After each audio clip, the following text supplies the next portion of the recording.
Donc, on parle de la spiruline. Alors, ce qu'on appelle la spiruline, c'est en fait un enchaînement de bactéries. Je ne sais pas si vous avez déjà vu la spiruline de près, ça ressemble à des petits bâtonnets ou à des paillettes. Et bien, chacune de ces paillettes est constituée d'une colonie de bactéries. Et pour être plus précis, ce sont des cyanobactéries. Cyano pour bleu, vu que certaines de ces bactéries sont de couleur bleu-vert. Alors, ces bactéries vivent dans de l'eau et elles font de la photosynthèse, comme les végétaux. Et donc, elles consomment du CO2 pour produire de l'oxygène. À l'état naturel, vous allez la trouver dans les eaux chaudes et alcalines, des eaux qui sont riches en azote et en phosphore. On va souvent la voir dans des eaux saumâtres, en fait, dans des lacs salins, par exemple. Et elle a besoin de beaucoup de lumière, donc on va surtout la trouver dans une bande tropicale du globe. Elle se développe dans des lacs en Afrique, par exemple, au Tchad, en Éthiopie. Elle se développe en Amérique latine, on la trouve au Mexique, au Pérou. En Asie, on la trouve au Sri Lanka, en Inde et en Thaïlande aussi. Et d'ailleurs, elle a très souvent fait partie de l'alimentation traditionnelle de ces pays-là. On sait que les Aztèques en consommaient, vu qu'elle est mentionnée dans des vieux textes des colons espagnols, dès les années 1500. En Afrique, les peuples autour du lac Tchad consomment toujours la spiruline sous la forme de gâteaux secs, avec des quantités consommées qui tournent autour des 40 grammes par jour, ce qui est assez significatif comparé aux doses dont on parle chez nous. Et c'est d'ailleurs sous cette forme qu'on l'a découverte en Europe. Apparemment, un botaniste belge du nom de Jean Léonard a ramené ces galettes d'un de ses périples, c'était vers la fin des années 1960, ce qui a permis l'identification de la bactérie et la découverte de la spiruline comme source de protéines assez incroyables. On sait comment la cultiver chez nous aujourd'hui. Vous allez trouver plusieurs producteurs de spiruline françaises. D'ailleurs, je vais vous donner une liste un petit peu plus tard. La bactérie est cultivée dans de grands bassins. Et c'est sûr qu'il faut les bonnes conditions de nutriments, bonnes conditions de chaleur. Je ne vais pas entrer dans la partie culture parce que ce n'est pas une partie que je connais bien. Et puis, vous allez trouver des informations et des vidéos sur le sujet, si ça vous intéresse, sur Internet. Nous, on va plutôt se concentrer sur les propriétés nutritionnelles et médicinales. Alors, on commence par l'aspect nutritionnel de la spiruline. C'est un peu l'aspect qui l'a fait connaître au niveau international parce qu'on la positionne comme un super aliment. Alors, plutôt un complément alimentaire chez nous, donc pour compléter l'alimentation, pour combler des carences, mais elle pourrait même devenir un aliment à part entière dans certains pays qui ont de gros problèmes pour nourrir leur population. Premier point, c'est sa teneur en protéines. Et en fait, c'est assez exceptionnel parce que la spiruline contient entre 50 et 70% de son poids sec en protéines. C'est énorme. Si vous regardez les meilleures sources de protéines végétales, par exemple, eh bien, le soja contient dans les 35% de protéines, ce qui est déjà élevé. Et puis, on tombe dans les 20 à 25% pour tout ce qui est haricots, lentilles, etc. Mais là, vraiment, on bat des records. Et là, peut-être vous allez me dire, oui, mais juste parler de protéines d'une manière générale, c'est pas suffisant. Qu'en est-il au sujet de la diversité des acides aminés qui constituent ces protéines? Alors, c'est vraiment une bonne question à se poser. Je vous rappelle que les protéines sont des ensembles d'acides aminés et ces acides aminés sont des briques de construction très importantes pour notre corps. Et on digère les protéines, on va les découper, on va extraire les acides aminés pour ensuite rebâtir à l'intérieur du corps d'autres protéines dont nous avons besoin.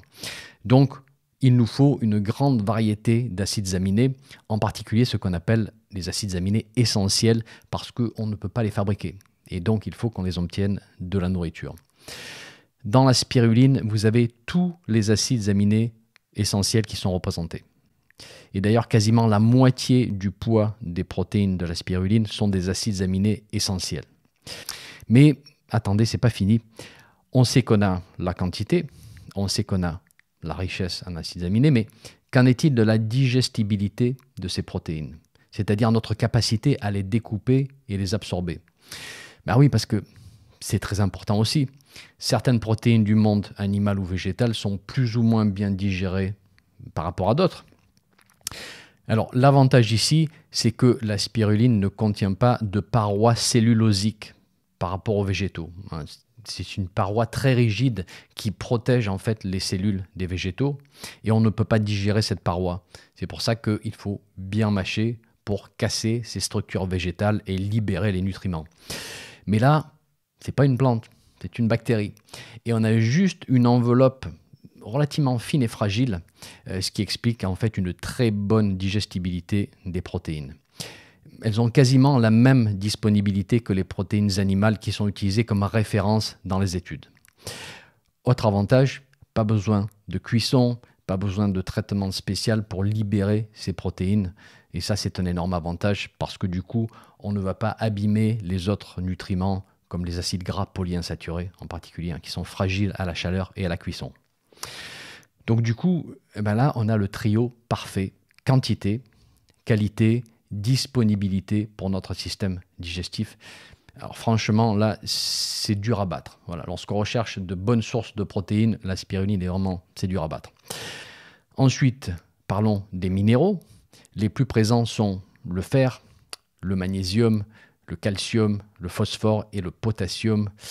Et pour vous donner quelques chiffres, dans 100 grammes de spiruline, vous avez quasiment 600 mg de calcium, 750 mg de magnésium, 175 mg de fer et 57 mg de zinc. Vous verrez souvent la spiruline positionnée donc comme complément alimentaire pour différents types de problématiques. Par exemple, pour les problèmes d'anémie ferriprive, c'est-à-dire une anémie qui est due à une carence en fer.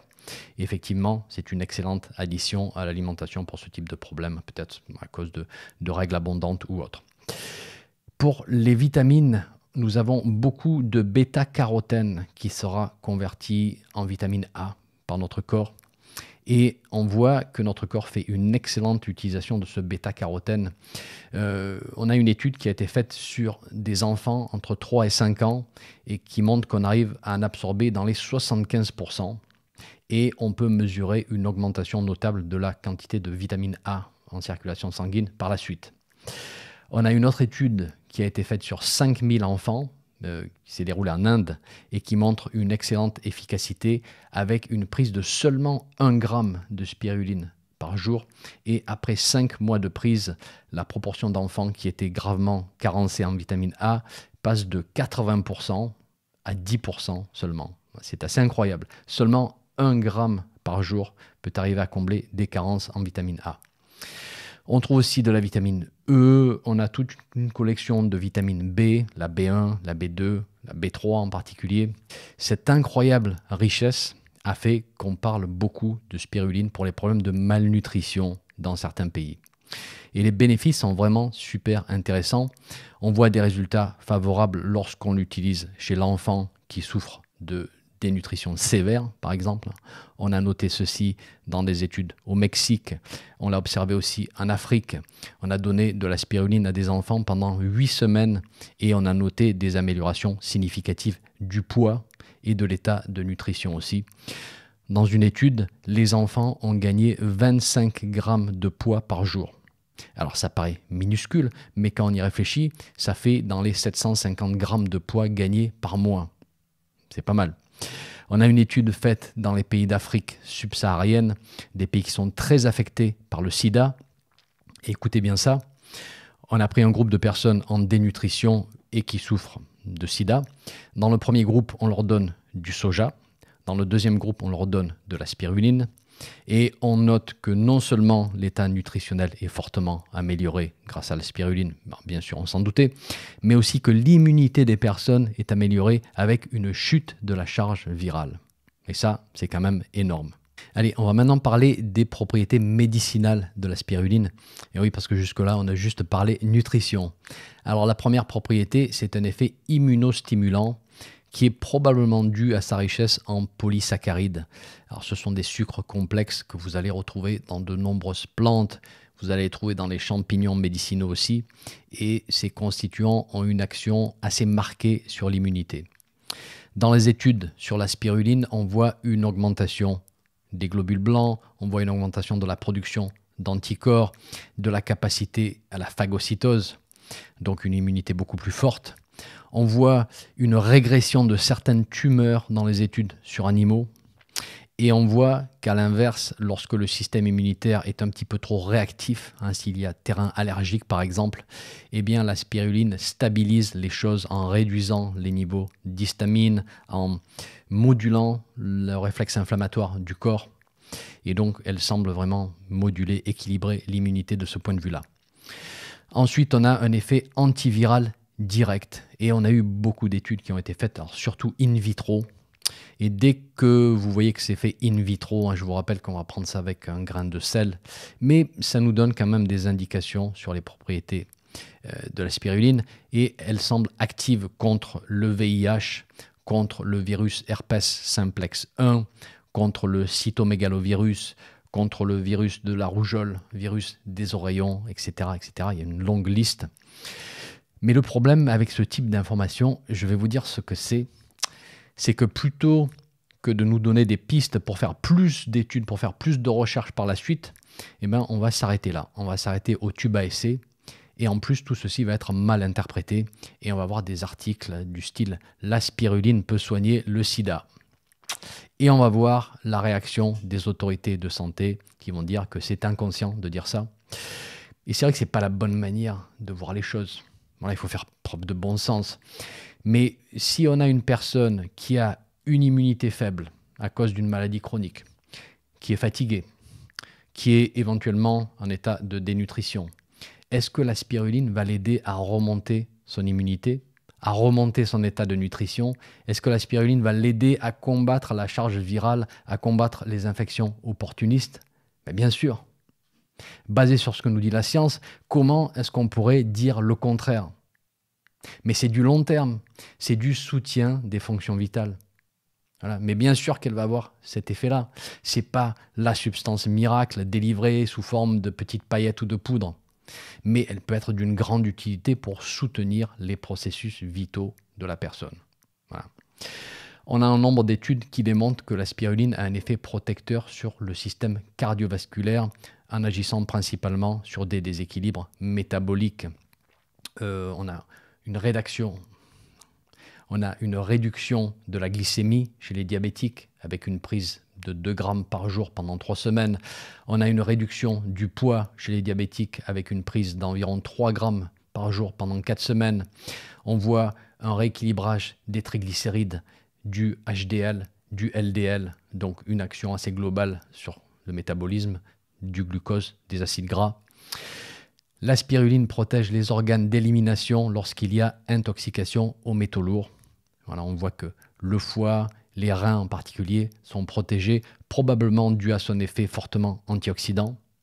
Et on a aussi un effet protecteur contre les radiations. Tout ceci a été démontré au travers de différentes études. Alors, à ce stade, j'aimerais qu'on fasse une petite pause parce que j'ai pas envie de vous perdre avec cette longue liste de propriétés. Et c'est toujours un petit peu le piège avec ce genre de substance naturelle qui fait énormément de choses. C'est qu'au final, ça fait tellement de choses qu'on ne retient pas grand-chose. Donc, comment est-ce qu'on pourrait conclure? Alors, personnellement, je dirais que c'est véritablement un complément alimentaire, mais au sens propre du terme. Alors, je vous dis ça parce que souvent, on fait passer un petit peu tout et n'importe quoi sous le terme complément alimentaire. Par exemple, je suis désolé, mais le millepertuis, ce n'est pas vraiment un complément alimentaire. Il n'existe pas de carence en millepertuis, que je sache. Mais là, avec la spiruline, on est vraiment très fortement dans le nutritionnel, avec en plus une grande richesse en antioxydants et autres substances protectrices qui font que lorsqu'on est dans une période fatiguée, lorsqu'on traverse une période où on se sent un petit peu faible, on sent qu'il pourrait y avoir des carences nutritionnelles, lorsqu'on traverse des maladies chroniques dégénératives de longue durée qui finissent par nous épuiser, lorsqu'on a des conditions inflammatoires chroniques qui durent, eh ben, on a ici un vrai trésor qui va venir soutenir nos fonctions, qui va venir équilibrer certains processus pour qu'on arrive à traverser cet épisode avec plus de ressources. Voilà, du moins, c'est ma manière de voir.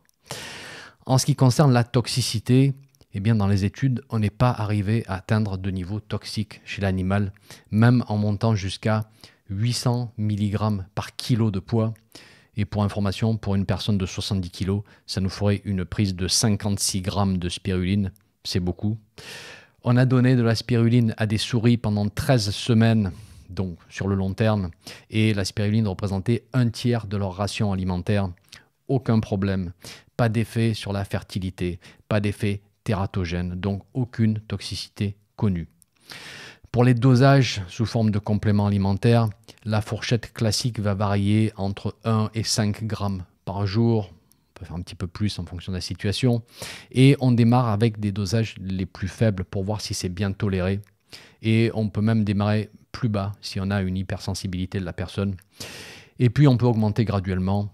Parfois il peut y avoir de petites réactions de type mal de tête ou troubles intestinaux. Voilà, au départ, en particulier si on en prend un petit peu trop. En ce qui concerne les précautions, alors achetez d'une source de confiance. Production locale autant que possible. Assurez-vous que vous achetez bien de la spiruline avec le mot spiruline sur le produit et pas quelque chose de très générique comme par exemple algues bleu-vert ou quelque chose comme ça. Parce qu'il peut y avoir des problèmes d'adultération et même parfois de contamination avec des toxines. Idem pour la présence de métaux lourds. Si on cultive sur environnement pollué, eh ben, c'est clair que ces organismes vont fixer les métaux lourds. Voilà. Donc là, c'est pareil, producteurs de confiance qui garantissent un environnement le plus pur possible. Et dernier point, l'ANSES contre-indique la spiruline si phénylcétonurie. Alors c'est une maladie génétique relativement rare, mais c'est tout de même à noter. Et bien voilà pour la spiruline. S'il existe une substance naturelle qu'on peut catalogué comme super aliment, je pense qu'on ne va pas trop hésiter pour la spiruline. Ces petites bactéries sont pleines de potentiel, elles sont très faciles à produire et elles deviendront peut-être l'une des solutions privilégiées pour les problèmes de malnutrition dans le monde. On l'espère en tout cas. C'est tout pour ce podcast. Merci d'avoir écouté. Merci de faire circuler ces connaissances et sur ce, je vous dis à très bientôt.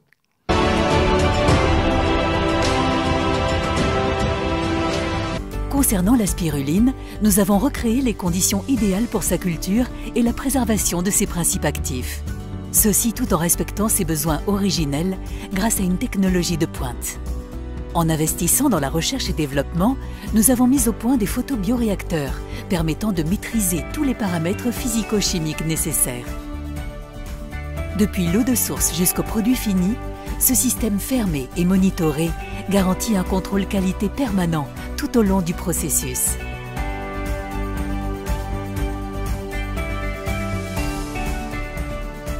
La production est ainsi constante, rapide et protégée de toute contamination, que l'on retrouve parfois dans les cultures à l'air libre.